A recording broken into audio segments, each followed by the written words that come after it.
우리 무더운 날씨 가운데에도 우리 3일 동안 잘 지내고 이 시간 모이게 하신 하나님의 은혜에 감사합니다. 우리는 오늘 은혜를 찾아서라는 제목으로 말씀 가운데 하나님의 은혜를 나누겠습니다. 저는 최근에 우리 교회 학교 여름 행사를 준비하고 있습니다. 코로나로 인해서 거의 3년 만에 진행되는 여름 성경학교와 여름 수련회입니다. 여름 행사를 준비하면서 내가 어렸을 때는 어떤 성경학교가 또 어떤 수련회가 나한테 가장 기억이 남았을까 생각하게 됩니다. 특히 10대 아이들의 수련회를 준비하면서 내가 중고등학생 때, 내가 사춘기 때 질풍노도의 시간을 보내고 있는 이 사춘기의 아이들이 어떤 수련회가 가장 은혜로운 수련회, 어떤 수련회가 가장 하나님을 만나는 수련회가 될까라는 고민과 기도를 하게 됩니다. 제가 수련회와 성경학교를 준비할 때 찾아볼 수 있는 것과 또 생각할 수 있는 것은 제가 받았던 하나님의 은혜밖에 없음을 깨닫게 됩니다. 내가 10대 때, 내가 여름 성경학교를 할 때 어떻게 하나님을 만났는지, 그때 내 마음 가운데 하나님이 어떤 은혜를 주셨었는지 되돌아보면 새록새록 기억나는 부분들이 있습니다. 이런 저의 모습을 보면서 스스로 안타까웠던 것이 있는데, 그것은 무엇이냐면 과거에 하나님께서 나에게 주셨던 그 은혜를 지금은 다 잊어버려서 다시 기억하려고 노력해야 더듬더듬 생각이 난다는 것입니다.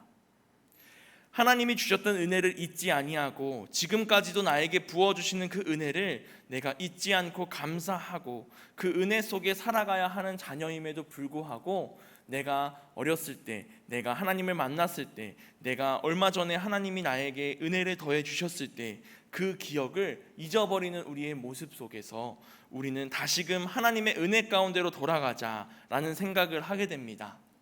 우리가 소풍을 가거나 수련회를 가거나 나들이를 갈 때 기억나는 것이 무엇이냐면, 저는 보물찾기가 기억이 납니다. 보물찾기라고 하는 건 숨겨져 있는 보물들 중에 꽝도 있고 1등도 있고 2등도 있고 이렇게 선물들과 꽝이 숨어 있습니다. 한 번쯤은 꼭 성공해보고 싶었던 것이 보물찾기에서 1등 선물을 받는 것이었고, 또 다른 아이들보다 먼저 보물을 찾는 것이었습니다. 또한 행운권 추첨을 할 때에도 마찬가지입니다. 이런 성경학교와 수련회를 가게 되면 선물을 주기도 하는데, 그럴 때 내 이름이 호명됐으면 좋겠다라는 마음뿐이었습니다. 그러나 어떻게 된 것인지 저는 한 번도 그런 데 당첨이 돼 본 적이 없습니다. 작년에 청년들과 함께 서로 선물을 나누자라는 시간을 가졌는데도 그때도 저만 아무 선물을 받지 못했습니다. 이처럼 보물찾기와 행운권 추첨, 선물 나누기, 이런 것들이 수련회에 기대되는 부분이기도 합니다. 그러나 우리가 이번 여름을 보내면서 우리 성도님들도 함께 예배드리고, 또 어린아이들은 함께 성경학교를 하고 10대들은 수련회를 하고 청년들도 수련회를 갈 때 우리가 받았던 그 부흥회 때 받았던 은혜와 또 수련회 때 받았던 은혜를 우리 아이들도 함께 받는 시간이 되길 함께 기도하며 나가길 소망합니다. 이것이 믿는 사람들이, 그리스도인들이 하나님께서 주시는 은혜로 살아간다라는 의미가 아닌가 싶습니다. 우리들에게는 하나님의 은혜가 끊임없이 다가옵니다. 나도 알게 모르게, 내가 깨닫지 못하지만 나의 삶의 빈자리를 채워주시는 하나님의 은혜가 가득합니다. 지금 이 순간에도 우리가 예배드리는 이 자리 가운데, 비록 예배당에 못와도 집에서 영상으로 드리는 이들이 있다면 그 자리 가운데에도 하나님이 우리를 향한 은혜를 부어주실 줄 믿습니다. 하나님이 주시는 은혜라는 것을 찬양한 것이 있는데, 바로 은혜라는 제목을 가지고 있는 찬양입니다. 이 가사를 보면 내가 지나왔던 모든 시간이, 내가 걸어왔던 모든 순간이, 또 아침에 해가 뜨고 저녁에 노을이 지는 것, 봄에 꽃향기와 가을에 열매가 맺히는 것, 이 모든 것이 당연한 것이 아니라 하나님의 은혜다라고 고백합니다. 또한 이 땅에 내가 태어나 사는 것과 어린아이 시절, 지금까지 내가 숨쉬며 살고 있는 것도 당연한 것이 아니라 하나님의 은혜다라고 고백하는 찬양입니다. 우리들은 어떤 은혜를 가지고 살아가고 있습니까? 내가 태어났을 때부터 지금까지 살아 숨심에 하나님의 은혜에 감사합니다 고백하는 우리가 되길 소망합니다. 아침에 눈을 떴음에 감사하고, 아침에 해가 뜨고 저녁에 노을이 지는 것에 감사하고, 봄이면 꽃향기가 피고 여름이면 비가 오고 더위가 오고 가을에 열매가 맺히고 겨울에 눈이 오고 추위가 오는 것, 이 변하는 계절이 당연한 것이 아니라 하나님이 주신 은혜임을 고백하는 우리가 되길 소망합니다. 은혜는 아주 커다랗고 기적이고 다른 사람들이 놀랍다고 이야기하는 것만이 은혜가 아닙니다. 가장 사소한 것, 가장 작은 것, 나만 아는 것부터 하나님은 우리에게 임재하셔서 하나님의 은혜를 값없이 부어주십니다. 우리는 이런 은혜를 삶에서 잃어버리고 살 때가 있습니다. 오늘 말씀 가운데 함께 하나님의 자녀들의 모습을 보면서 우리가 놓치고 있었던 은혜를 다시 찾아가는 시간이 되길 소망합니다. 오늘 본문 말씀은 모세가 이스라엘의 지도자로 있을 때 하나님이 약속하신 가나안 땅 앞에 도착해서 그 가나안 땅을 정탐을 마친 사람들에게 보고를 받는 모습입니다.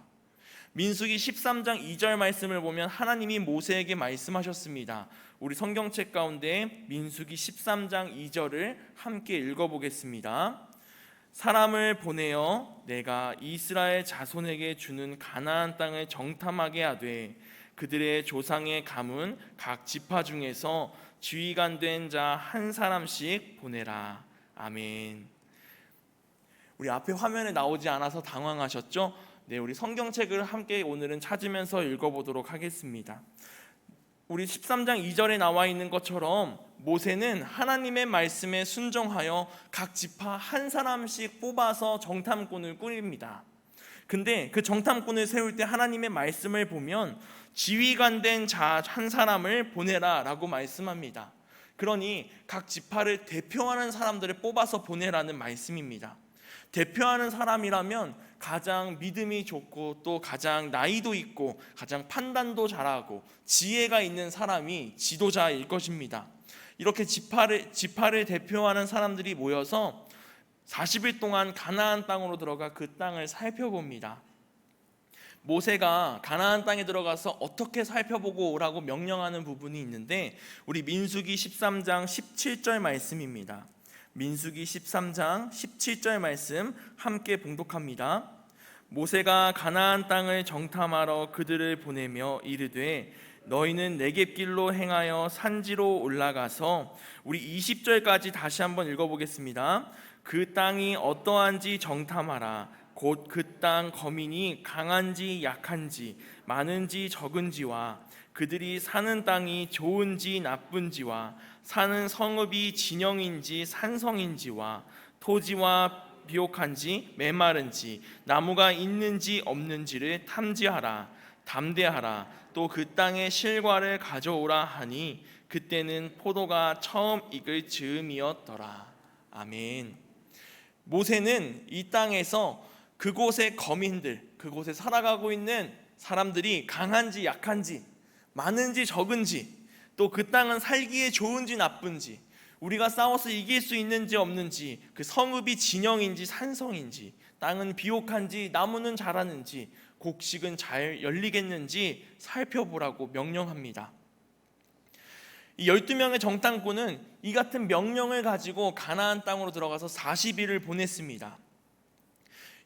그리고 나서 하나님이 가라고 하신 땅 가나안 땅에 이 12명이 가장 먼저 들어가게 됩니다. 심지어 지도자 모세보다도 가장 먼저 들어가죠.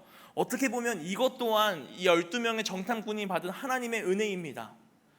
하나님이 약속하신 땅에 아무도 들어가 보지 않았는데 내가 먼저 발걸음을 디뎌서 그곳을 샅샅이 둘러볼 수 있는 것이 하나님의 은혜이지 않겠습니까? 그들은 가나안 땅에서 하나님의 계획하심을 따라 하나님이 주신 땅을 보고 오는 임무를 가지고 있었습니다. 그러나 그들이 40일이 지나고 돌아왔을 땐 하나님의 은혜를 발견하지 못한 모습입니다. 그들이 뭐라고 고백하냐면 제가 성경 말씀 27절에서 29절 읽어보겠습니다. 모세에게 말하여 이르되 당신이 우리를 보낸 땅에 간즉 과연 그 땅에 젖과 꿀이 흐르는데 이것은 그 땅의 과일이니이다. 그러나 그 땅 거주민은 강하고 성읍은 견고하고 힘이 클 뿐 아니라 거기서 아낙 자손을 보았으며 아말렉인은 남방 땅에 거주하고 헤딘과 여부스인과 아모리인은 산지에 거주하고 가나안인은 해변과 요단가에 거주하더이다. 이렇게 고백하고 있습니다. 이스라엘 백성들 중 그 12명의 정탐꾼 중 10명이 이와 같은 보고를 합니다. 하나님께서 이미 이스라엘 백성들에게 이 땅을 너희에게 주겠다라고 약속하셨고 이미 승리를 더하여 주셨음에도 불구하고 이 10명은 값없이 주시는 하나님의 은혜를 발로 걷어찼습니다. 함께 정탐꾼으로 들어갔던 갈렙과 여호수아는 이 10명의 부정적인 보고에 맞서서 우리가 곧 올라가서 그 땅을 취하자, 능히 이기리라 라고 선포합니다. 그럼에도 불구하고 이스라엘 백성들은 이 갈렙과 여호수아, 하나님의 약속을 잊어버리고 10명의 정탐꾼의 말을 따라서 애굽으로 돌아가기를 선택합니다. 10명의 정탐꾼은 갈렙의 이야기에 다시 반박하면서 말합니다. 우리는 능히 올라가서 그 백성을 치지 못하리라. 그들은 우리보다 강하니라. 거기에 아낙 자손 옆에 우리가 서면 우리는 메뚜기 같을 것이다 라고 고백합니다. 이스라엘 백성들은 하나님이 주신 그 은혜를 모두 잊어버리고 단순한 인간의 시선으로 바라본 그 결과를 듣고 겁에 질려서 애굽으로 돌아가길 선택합니다. 이스라엘 백성들은 모두 하나님이 주시는, 값없이 주시는 그 은혜를 걷어찼습니다. 우리들은 이와 같이 하나님의 은혜를 잊어버리는 자녀가 되지 않길 원합니다. 우리 삶에 내가 아직 발견하지 못한 하나님의 은혜가 있다면 그것을 더욱 찾아가는 자녀들이 되길 원합니다.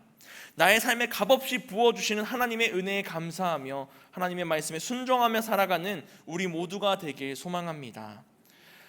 이삭의 아들 야곱은 성경 말씀에서 하나님의 은혜를 절대 포기하지 않고 그 은혜를 받기 위해 최선을 다한 인물 중에 한 명입니다. 야곱의 형은 누구입니까? 에서입니다. 에서에게 장자권이 있었지만 야곱은 아버지가 눈이 멀자 에서처럼 몸을 꾸며서 그 장자권을 뺏어옵니다. 그리고 나서 에서로부터 도망치죠. 야곱은 500km 정도 떨어진 하란이라는 곳으로 떠납니다. 그곳에 가다가 돌베개를 베고 잠이 들었는데 그때 하나님의 축복의 말씀을 듣습니다. 제가 창세기 28장에 있는 그 하나님의 축복을 읽어드리도록 하겠습니다. 창세기 28장 13절에서 15절입니다.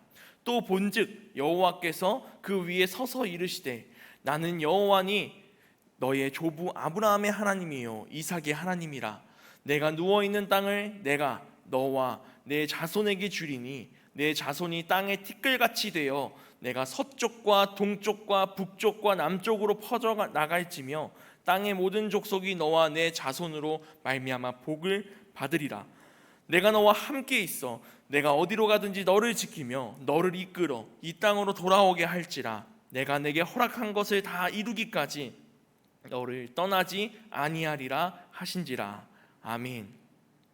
하나님께서 야곱에게 하신 이 축복의 말씀은 너가 서 있는 그 자리에서 서쪽과 동쪽과 북쪽과 남쪽의 모든 곳에 내 자녀들이 자리에 잡게 하고 그 자녀들에게 복을 더하여 줄 것이고 내게 허락한 것을 이루기까지 나 하나님이 너 야곱과 함께 하겠다라는 축복의 말씀입니다. 잠에서 하나님의 축복을 들은 야곱은 잠이 깨어서 그 돌베개를 베고 잤던 곳을 하나님의 집이라는 이름으로 베델이라고 이름 지었습니다. 그리고 언젠간 고향으로 되돌아오게 되면 이 베델에서 하나님께 제사를 드리겠다 서원하였습니다. 야곱은 하나님의 축복의 약속을 받은 후에 라반의 집에 가서 살게 됩니다. 그곳에서 라헬이라는 여인을 아내로 맞이하기 위해서 일을 하게 되는데 삼촌 라반에게 속아서 14년 동안 일을 하게 됩니다. 그 이후에 라반과의 관계를 회복하고 자신의 형인 에서를 만나러 갑니다. 야곱이 가정을 이루고 자녀들과 함께 가축들과 많은 것들을 이끌고 형에게 가는 것입니다. 내가 지은 제 잘못과 또 형과의 관계를 회복하기 위함이죠. 이때 야곱이 브니엘이라는 곳에 도착했을 때 하나님의 천사와 씨름을 하게 됩니다. 천사는 야곱을 이기지 못함을 보고 야곱의 허벅지 관절을 쳐서 어긋나게 합니다. 그럼에도 불구하고 야곱은 천사를 놓지 않고 외칩니다. 내게 축복하지 아니하면 가게 하지 아니하겠다라고 이야기합니다. 천사의 복을 받기 위해서 천사가 나에게 축복을 명하게 하기 위해서 야곱은 끝까지 포기하지 않습니다. 이에 하나님의 천사는 야곱의 이름을 이스라엘이라 부르게 됩니다. 이스라엘은 하나님과 겨루어 이겼다라는 의미를 가지고 있는데, 야곱은 분이엘이라는 곳, 하나님의 얼굴이라는 뜻을 가진 분이엘에서 하나님께 다시 한번 축복을 받습니다. 야곱은 하나님의 은혜를 사모했고 하나님의 은혜 받기를 포기하지 않았습니다. 어떻게 보면 야곱의 상황 때문에 그럴 수 있습니다. 에서에게 가야 하는데 에서는 나를 죽이려고 하는데, 하나님의 은혜가 아니면, 하나님이 나를 보호하심이 아니면 내 힘으로 에서를 만났을 때 나는 죽을 수도 있겠구나 라는 생각이 있었습니다. 그래서 목숨을 걸고 하나님의 천사와 씨름하여 하나님이 나와 함께 하시면 내가 복을 받겠다라는 믿음으로 나아간 것입니다. 사람이 얼마나 간사하냐면, 평소에는 하나님을 찾지 아니하고 승승장구할 때 하나님을 찾지 아니하다가 아플 때, 실패했을 때, 넘어졌을 때, 그때 하나님을 찾게 됩니다. 여기서 하나님의 은혜를 찾으면 다행인데, 실패하고 좌절하고 아팠을 때 하나님을 찾기는커녕 하나님께 원망할 때도 있습니다. 우리는 하나님의 은혜를 찾아 나가는 그리스도인들이 되길 소망합니다. 야곱도 그러했습니다. 자신이 다리에 허벅다리가 어긋나서 평생을 저는 다리로 살면서도 그 저는 다리를 보면서 야곱은 겸손할 수 있었습니다. 내 다리를 볼 때 하나님이 나에게 복을 주셨다는 것을 잊지 않을 수 있기 때문입니다. 우리는 하나님이 내가 필요할 때만 있는 하나님, 하나님의 은혜를 내가 힘들 때만 받았으면 좋겠다라는 생각을 할 때가 있습니다. 그러나 하나님은 우리에게 언제나 그 크신 은혜를 부어주시는 분이십니다. 그러니 그 은혜를 사모하면서 나아가는 우리가 되길 소망합니다. 야곱은 30년 후에 하나님과 서원했던 베델 땅으로 돌아옵니다. 창세기 35장 말씀에 보면 야곱의 아들들에게 처한 어려운 일 때문에 다시 어려움에 처합니다. 야곱의 아들들이 야곱이 살던 그 지방의 추장 아들을 해치게 된 사연이 적혀 있습니다. 이 추장의 아들을 잃은 지방의 부족들은 야곱과 가족들을 모두 죽이려고 하죠. 야곱과 가족은 이제 죽음을 앞두고 있는 상황이 됩니다. 그런 절박한 처지에서 하나님께 기도합니다. 그랬더니 하나님께서 살 길을 알려주십니다. 야곱아, 베델로 돌아가라. 베델로 돌아가서 하나님께 제단을 쌓으라. 야곱은 하나님의 말씀을 따라 베델로 돌아가서 하나님께 다시금 기도하며 나아갑니다. 하나님께서는 이미 야곱이 가야 할 길을 준비하고 또 계획하고 계셨습니다. 이처럼 우리의 삶에도 하나님은 언제나 돌아갈 길을 계획하고 계십니다. 우리가 혹여나 하나님의 은혜로부터 너무나도 멀리 떨어져 있다면, 내가 지금 하나님을 찾지 못하고 내가 지금 어려움을 겪고 있다면 하나님께 기도할 때 하나님은 말씀하십니다. 나에게로 돌아오라. 나에게로 돌아와서 함께 예배드리자. 그러면 너에게 은혜가 있고 너에게 살 길이 열릴 것이다 말씀하십니다. 우리에게 주시는 이와 같은 은혜를 함께 누리며 나아가는 주의 자녀들 되길 소망합니다. 야곱이 30년이 지나 하나님이 약속한 베델로 가서 예배를 드린 것과 같이 이스라엘 백성들도 가나안 정탐꾼들의 말로 인해 광야를 40년 동안 방황하게 된 후에 다시금 가나안 땅 앞으로 섭니다.